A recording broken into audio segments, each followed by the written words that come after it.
Welcome. In this video, we are going to look at the electromagnetic spectrum.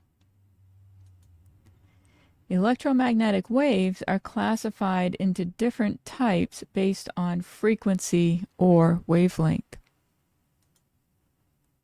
There are 7 different types of electromagnetic waves, and we can order them from low frequency to high frequency, which is the same as large or long wavelength to small or short wavelength. And when we do this, the types are radio and TV, microwave, infrared, visible light, ultraviolet, X-rays, and gamma rays.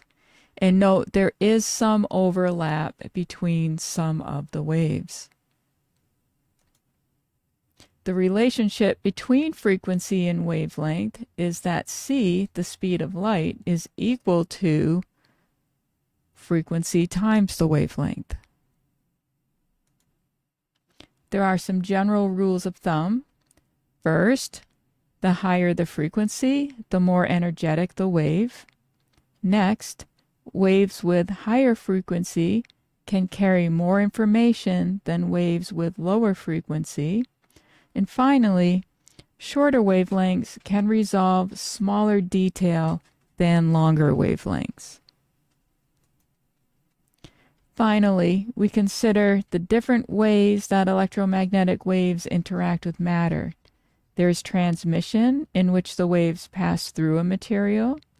Next, there is reflection, in which waves bounce off a material.